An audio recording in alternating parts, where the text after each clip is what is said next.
Assalamualaikum warahmatullahi wabarakatuh. Semenanjung Korea telah menjadi wilayah yang menjadi buah bibir selama bertahun-tahun, bukan hanya di Asia Timur, tetapi juga di dunia internasional. Semenanjung ini diperebutkan oleh bangsa yang sama, namun berbeda negara, Korea Selatan dan Korea Utara.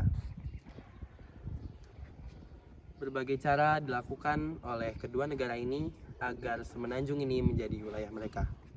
Salah satunya, Perang Korea. Oleh karena itu, kami kelompok 3 kelas 12 IPS 2 akan menggali lebih lanjut Perang Korea dari segi sejarah, ekonomi, geografi, dan sosial.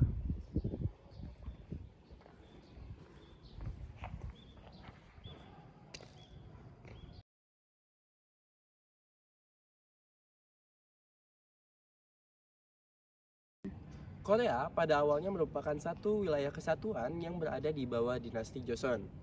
Pada tahun 1910, Jepang kemudian menganeksasi dan menginvasi wilayah Korea menjadi wilayah mereka. Hal tersebut tetap terjadi dan menjadi wilayah Jepang hingga tahun 1945 ketika Jepang harus kalah dari sekutu pada Perang Dunia Kedua. Korea pada saat itu akhirnya dibagi menjadi dua pada garis paralel 38 derajat, di mana Korea Selatan berada di bawah naungan Amerika Serikat dan Korea Utara berada di bawah naungan Uni Soviet. Keadaan tersebut juga memengaruhi ideologi perpolitikan dari kedua negara tersebut. Korea Selatan menganut demokrasi liberal yang diturunkan oleh Amerika Serikat, sementara Korea Utara menganut sistem komunis sosialis yang diturunkan oleh Uni Soviet. Perbedaan ideologi tersebut yang pada akhirnya nanti akan menyebabkan terjadinya Perang Korea. Korea Utara dipimpin oleh Kim Il Sung, sementara Korea Selatan dipimpin oleh Syngman Rhee. Kedua kepala negara tersebut saling berseteru untuk menentukan ideologi siapa yang paling benar untuk menguasai wilayah semenanjung Korea. Perang antara kedua negara terus berlangsung hingga puncaknya pada 20 Juli 1950, tentara Korea Utara atau Tentara Rakyat menyerang Korea Selatan yang dipimpin oleh Syngman Rhee. Kim Il Sung mengarahkan tentara-tentara tersebut untuk menyerang Korea Selatan karena mereka ingin segera menyatukan wilayah semenanjung Korea. Korea Selatan kemudian tidak terima dan akhirnya Amerika Serikat turut membantu Korea Selatan dalam mempertahankan wilayahnya. Korea Utara terletak di bagian utara semenanjung Korea dengan luas wilayah sekitar 120.538 km persegi. Negara ini memiliki beberapa kondisi geografis diantaranya seperti berikut. Yang pertama ada pegunungan. Korea Utara memiliki beberapa pegunungan yang sangat tinggi, diantaranya seperti pegunungan Hamgyong dan pegunungan Nanglim. Yang kedua ada Korea memiliki beberapa sungai yang sangat panjang, diantaranya yaitu sungai Yalu. Yang ketiga ada Korea memiliki beberapa pantai, yaitu seperti pantai Laut Jepang dan Laut Kuning. Negara Korea Utara berbatasan dengan Cina di sebelah utara, Rusia di sebelah timur laut, Korea Selatan di sebelah selatan, Laut Kuning di sebelah timur, dan Laut Jepang di sebelah barat. Selanjutnya ada titik koordinat Korea Utara, yaitu 40 derajat lintang utara sampai 42 derajat lintang utara dan 124 derajat bujur timur sampai 130 derajat bujur timur. Kalau tadi kalian sudah mendengar penjelasan tentang wilayah geografi yang ada di Korea Utara, sekarang kalian akan mendengar tentang penjelasan geografi Korea Selatan. Selanjutnya ada koordinat geografis Korea Selatan, yaitu ada 30 derajat lintang utara sampai 38 derajat lintang utara dan 124 derajat bujur timur sampai 132 derajat bujur timur.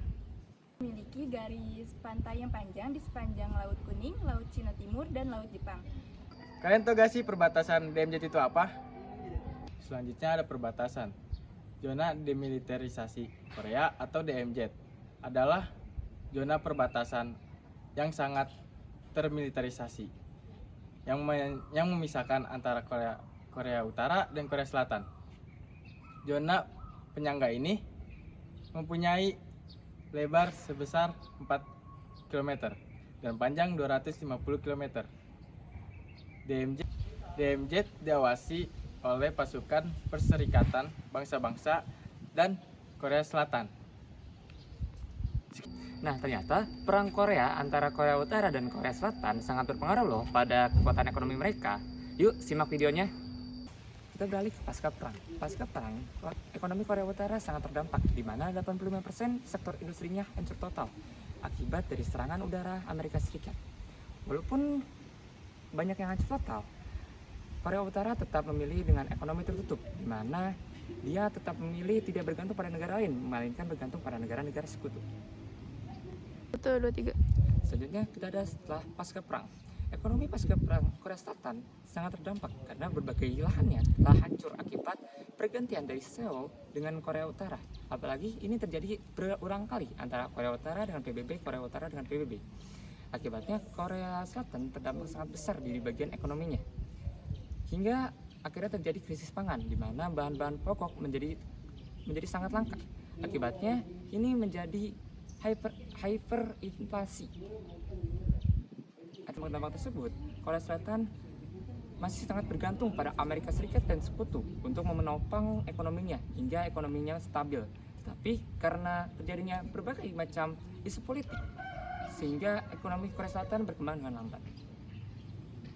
Seperti yang kita tahu, Perang Korea itu terjadi karena dilatar belakangi oleh perbedaan dua ideologi, yang mana Korea Utara menganut sistem komunisme, sedangkan Korea Selatan menganut sistem kapitalisme. Hal ini disebabkan karena adanya perbedaan ideologi yang sudah dijelaskan oleh teman-teman sebelumnya. Masyarakat Korea Utara menganggap bahwa negara Korea Utara itu menganut sistem komunisme, yang mana komunisme ini pasti diisolasi oleh negara-negara luar.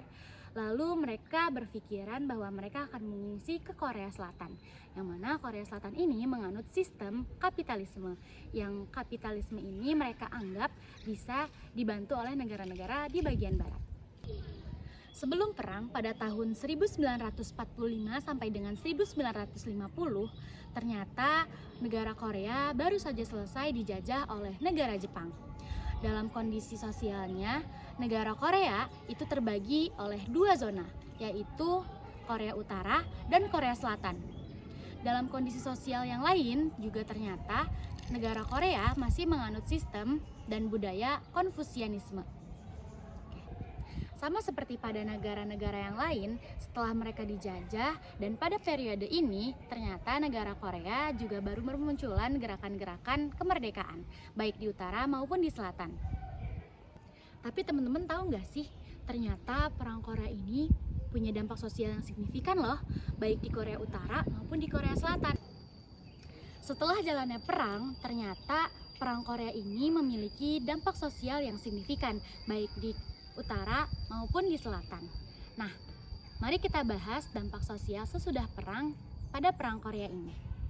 Ternyata dalam dampak sosialnya, perang Korea ini justru mengalami kerusuhan sosial, yang mana banyak masyarakatnya yang mengalami trauma atas adanya perang Korea ini.